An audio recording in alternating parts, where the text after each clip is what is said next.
pengembangan dari teknologi informasi dan juga komunikasi. Nah, berarti ya dalam grassroots model ini, pengembangan kurikulum ini, hal yang paling hal yang paling penting yaitu adalah terkait dengan bagaimana guru ya sebagai perancana ya sebagai pelaksana dan juga penyempurna dari pengajaran di kelasnya masing-masing. Jadi betul-betul guru itu dia sangat memahami bagaimana perkembangan, bagaimana kelebihan dan juga kekurangan dari kurikulum yang sudah dilaksanakan sehingga perlu adanya pengembangan. Ya, kenapa? Karena guru itu kan dia pasti tahu tuh ya kebutuhan kelasnya. Oh, ini kayaknya anak-anak itu sekarang tuh udah berbeda banget nih ya. Oh, perlu adanya mungkin sentuhan-sentuhan baru, perlu adanya yang paling banyak itu biasanya adalah model atau lebih tepatnya metode pembelajaran. Ya, kalau pembelajarannya masih seperti dulu, anak-anak sekarang itu udah bosan gitu ya, udah cepat sekali bosan sehingga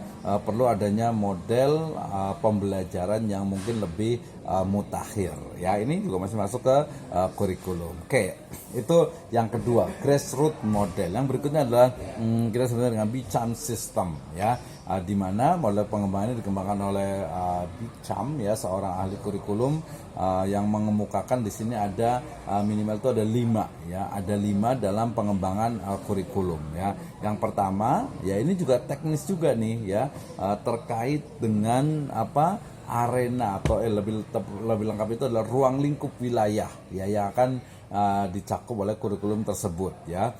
Misalnya ini kurikulum merdeka berarti kan dia nasional. Mungkin nanti ada kurikulum yang sifatnya itu provinsi. Bisa saja terjadi gitu ya, karena mungkin misalnya Jawa Barat gitu kan dia punya kearifan lokal ya yang mungkin perlu dikembangkan gitu ya. Kemudian mungkin juga ada hanya dalam lingkup yang terbatas yaitu sekolahan. Nah, ini yang paling banyak biasanya itu di sekolahan gitu ya. Jadi nanti ada bagian kurikulum ya, itu harus betul-betul memahami apa tujuannya, harapannya yang ingin dicapai, kemudian bagaimana menetapkan itu ya, bagaimana kebijakan-kebijakan yang diterapkan oleh pimpinan, kemudian itu diimplementasikan dalam kurikulum.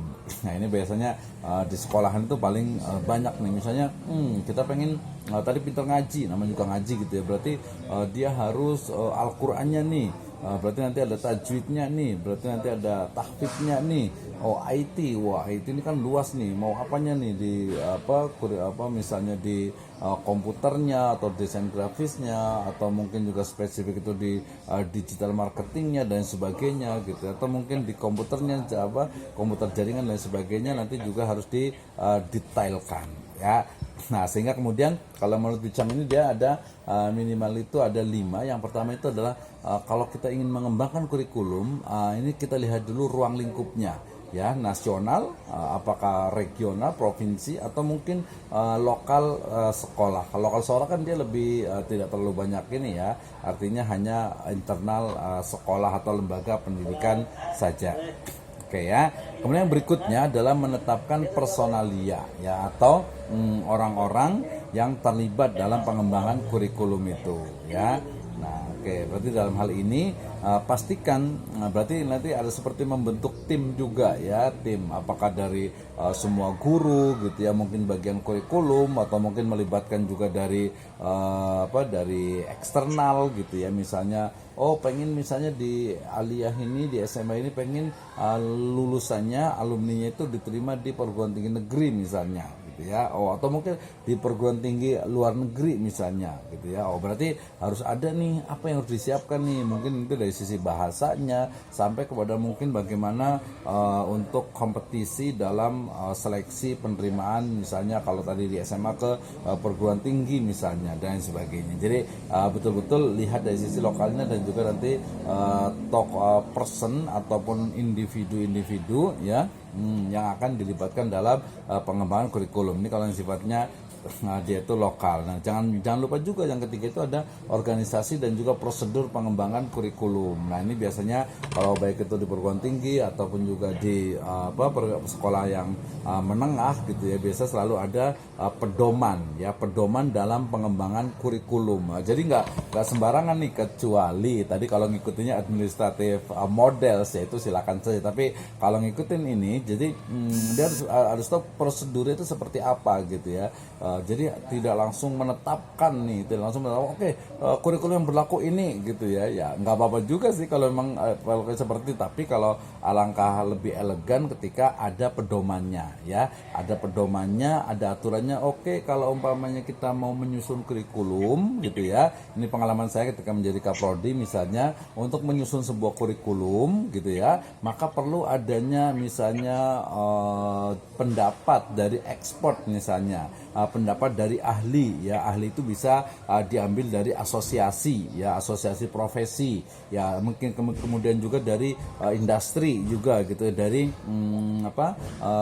pemakai dari alumni kita gitu ya. Artinya kalau umpamanya SMP ya atau SD berarti SMP itu seperti apa, kalau SMP berarti SMA seperti apa, kalau aliyah berarti aliyah dengan SMA, SMK berarti perguruan tingginya, kalau mereka mau ke perguruan tinggi berarti syaratnya itu seperti ini, kalau mau bekerja berarti syaratnya seperti ini. Nah itu ya, yang penting adalah ada prosedur, ada pedoman dalam pengembangan kurikulum ya. Ini harus ada nih, sehingga tidak asal menetapkan kurikulum ya, tidak asal kemudian istilahnya itu menunjuk orang-orang tertentu sebagainya. Jadi ada prosedurnya. Nah kemudian setelah itu nanti baru pada implementasi ya, implementasi kurikulumnya. Nah implementasi ini sebenarnya bisa melalui tadi pilot project gitu ya, bisa melalui kelas percontohan. Jadi tidak langsung gitu ya. Ini juga banyak terjadi nih kalau menurut saya gitu ya. Ini mungkin agak sedikit kritik nih ya, ketika pelaksanaan kurikulum kemudian langsung gitu ya, tanpa adanya persiapan, tanpa adanya misalnya itu uji coba gitu dan seterusnya. Ini saya agak cukup ada pengalaman lah di situ ya, terkait dengan kurikulum ini gitu. Sehingga kemudian yang bagusnya tadi pertama ada pedomannya, kedua kemudian diuji coba di beberapa kelas terbatas atau sekolah terbatas ya.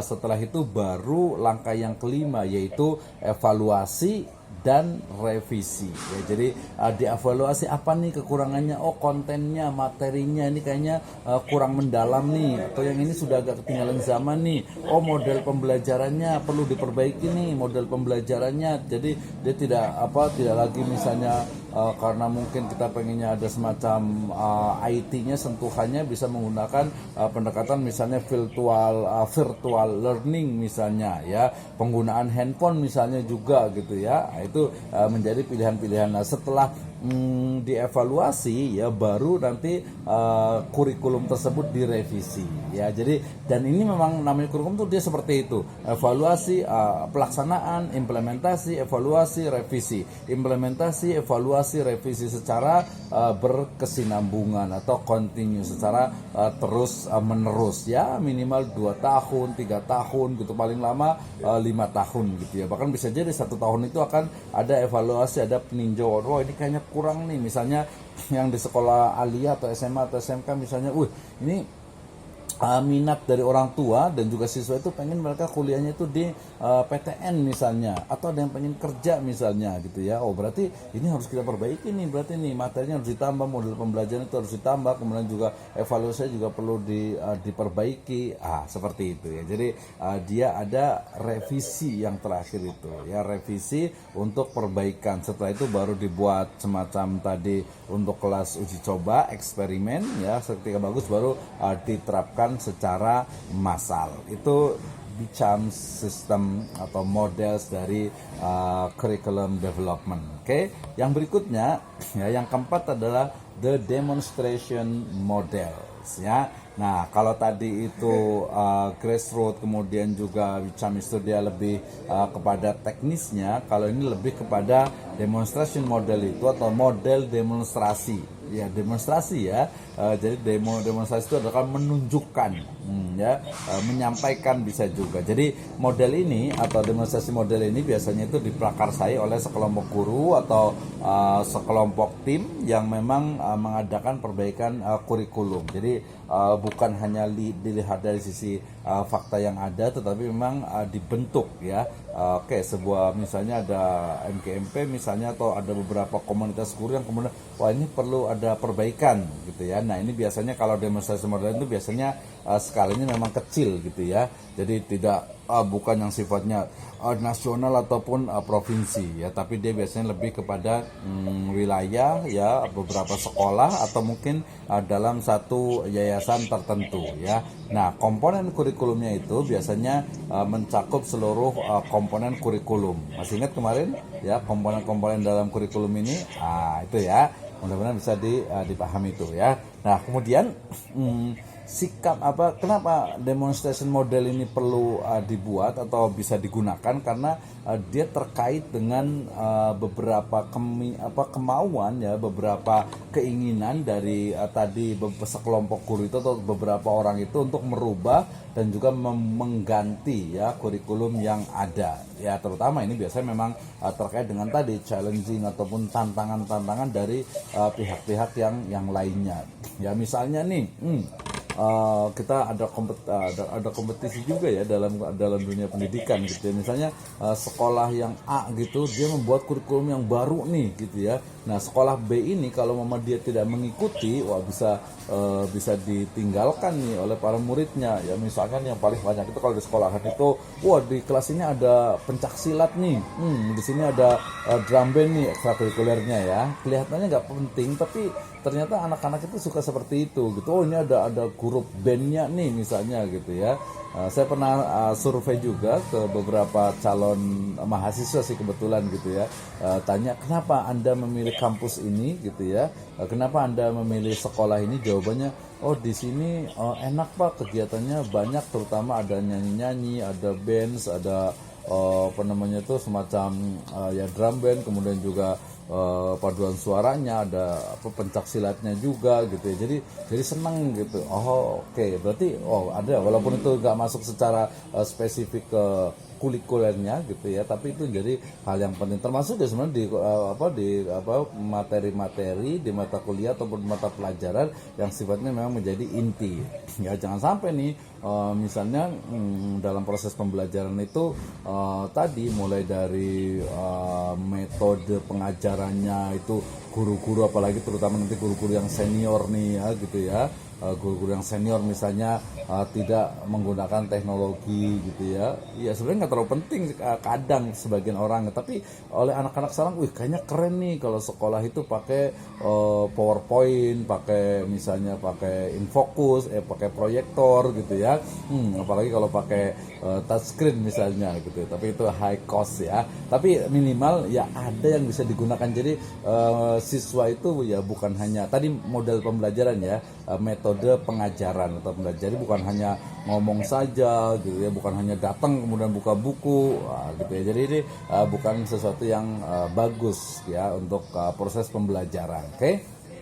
Nah, kemudian tadi kenapa? Tadi ya karena kompetisi, kemudian juga kebutuhan IT dan sebagainya. Misalnya nih mungkin banyak ya sekolahan itu yang melarang misalnya siswanya itu untuk membawa handphone ke kelas gitu ya. Mungkin ada juga yang ke sekolahan juga gitu ya. Nah ini ya tergantung sih, kalau memang ternyata mudaratnya lebih banyak gitu ya. Tapi kalau dalam misalnya mata pelajaran tertentu harus bawa handphone misalnya. Kenapa? Karena mereka harus searching, mereka harus istilahnya itu browsing data di internet misalnya. Kalau saya bilang ya why not ya, kenapa tidak? Tapi tentu saja nanti di bawah pengawasan dari guru gitu ya, sehingga mereka juga dapat memanfaatkan teknologi ataupun ya memang gadget yang mereka miliki itu. Saya yakin juga sudah banyak juga gitu ya. Oke, selanjutnya ya karena sifatnya itu dari demonstration model ini dia ingin merubah Maka pengembangan kurikulum ini biasanya ada yang setuju, ada yang tidak setuju gitu. Namanya demonstration ya, tapi nanti biasanya diputuskan oleh top management ya untuk apakah ini akan diperbaiki atau tidak gitu. Selama logis, kemudian juga empiris, sistematis, ya kenapa tidak gitu ya. Ini ada ide, usulan, misalnya mata pelajaran misalnya eksaknya kurang nih, ya mungkin sosialnya kurang, atau mungkin yang terbaru misalnya ya memasukkan dalam setiap proses pembelajaran itu motivasi ya, atau mungkin menyetel misalnya video motivasi. Itu juga bagian tuh dari pembelajaran ya. Kemudian juga menyisipkan misalnya adab-adab ya dalam pembelajaran, keseharian dan lain sebagainya. Itu juga menjadi hal yang menurut saya sangat penting ya. Termasuk juga nanti dalam hal evaluasi, misalnya ada guru-guru itu kayaknya tadi multiple choices misalnya, atau mungkin UTS. Aduh, kayaknya di S2 ini juga beberapa ini kayaknya nanti yang di UTS UAS ini kayaknya juga nggak semuanya modelnya itu jawablah pertanyaan di bawah ini dengan tepat dan dengan tepat gitu ya, atau dengan narasi yang jelas, yang clear gitu ya. Nah, itu mungkin beberapa dosen ya, kayaknya sih sudah mulai meninggalkan gitu ya. Artinya sudah tidak lagi dengan UTS ya. UTS-nya lebih kepada bagaimana pengalaman ya. Jadi learning experience-nya itu. Nah, kalau di saya nanti juga insya Allah untuk UTS-nya itu memang hybrid ya, dalam artian bukan hanya mengerjakan tetapi juga insya Allah mudah-mudahan bisa melakukan ya. Bukan hanya menulis saja, menjawab, tetapi juga bisa melihat, bisa visiting, speaking, ataupun juga writing. Nah, nanti kita akan kembangkan dari sini sebenarnya. Dan ini juga nanti jadi bahan untuk UAS kita ya. Jadi nanti kalau tanya Pak UASnya kayak gimana, gampang. UASnya itu adalah nanti membangun ya, merumuskan ya model pengembangan kurikulum ya masing-masing gitu ya. Masing-masing mungkin nanti ini kita bisa buat 1 orang atau 2 orang gitu ya. Oke, demonstration model ya. Di sini ada ada 2 variasi, ada yang sifatnya proyek dan juga yang sifatnya itu informal. Keunggulannya seperti apa ya? Kalau tadi sifatnya demonstration itu, dia keunggulannya itu adalah menghasilkan suatu kurikulum ya pada aspek tertentu. Ingat tadi dia terbatas ya, yang lebih praktis ya, karena dia didasarkan kepada situasi yang nyata. Tadi kalau demonstrasi ini kan dia bisa keseluruhan atau bisa juga bagian tertentu. Misalnya kita sepakati tadi model pembelajarannya kita tentukan nih ada 5 atau ada 6 model. Silahkan digunakan sesuai dengan kebutuhannya dan variabel dengan variasi misalnya. Itu bagian juga. Kemudian ada mungkin evaluasinya itu jangan hanya UTS UAS gitu ya. Makanya nanti di model pembelajaran sebelumnya itu kan kita penilaian itu dari awal nih, kehadiran, keaktifan, kemudian juga dalam setiap pertemuan itu selalu ada penilaian gitu ya. Ini ya bisa saja itu mungkin lebih terukur daripada nilai itu cuma UTS sama UAS doang sama tugas gitu ya. Nah, itu kebijakan dari masing-masingnya. Oke. Nah, jika dilakukan dalam skala kecil ya, resistensi dari administrator kemungkinan relatif kecil gitu ya. Jadi yang bagian ini saja gitu ya. Jadi tadi kan kalau demonstrasi ada beberapa mungkin yang kurang setuju gitu ya. Tapi kalau mamanya lebih sedikit maka lebih mudah, konfrontasinya itu tidak terlalu tinggi ya. Kemudian dapat juga menembus hambatan yang sering dialami, yaitu dokumen kurikulumnya bagus tapi pelaksanaannya tidak ada ya. Jadi mungkin kurikulumnya itu pedomannya, RPS-nya, RPP-nya itu sudah bagus gitu, tapi kok pelaksananya begini ya, cuman di atas kertas. Itu berarti perlu adanya perbaikan ya, pengembangan juga lah ya, yang sudah ada ini udah bener nih, tinggal melaksanakannya bagaimana nih, guru-gurunya perlu mungkin training kembali dan seterusnya. Nah, dari sini demonstration model ini dia menempatkan guru sebagai pengambil inisiatif yang dapat menjadi pendorong bagi para administrator untuk mengembangkan program baru.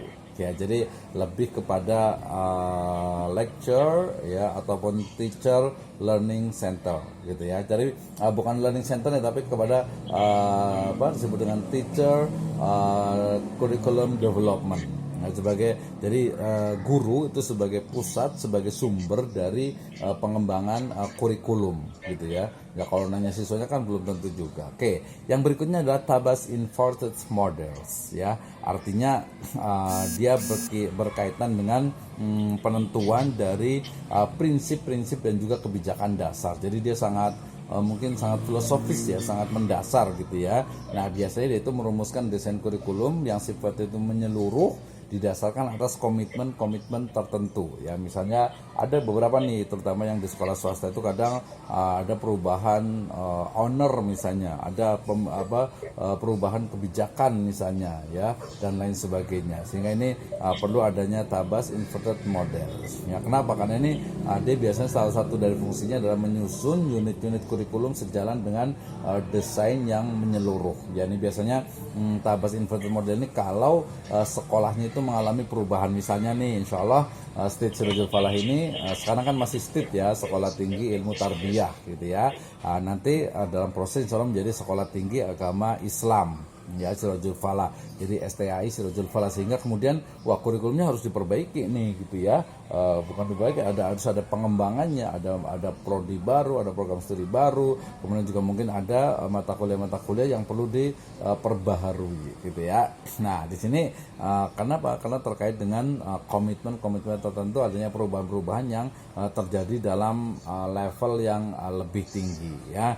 Nah dalam proses tentu pelaksanaan kurikulum di dalam kelas, jadi sudah secara menyeluruh, kemudian baru dilaksanakan di kelas. Minimal ada 5 langkah nih dalam Tabas model kurikulum ini ya. Yang pertama adalah mengadakan unit-unit eksperimen bersama guru-guru ya. Jadi nanti ada tuh untuk kelas-kelas eksperimen ya dalam satu semester gitu, atau dalam beberapa kali pertemuan. Misalnya biasanya itu di penelitian nih, baik itu skripsi ataupun di tesis ya.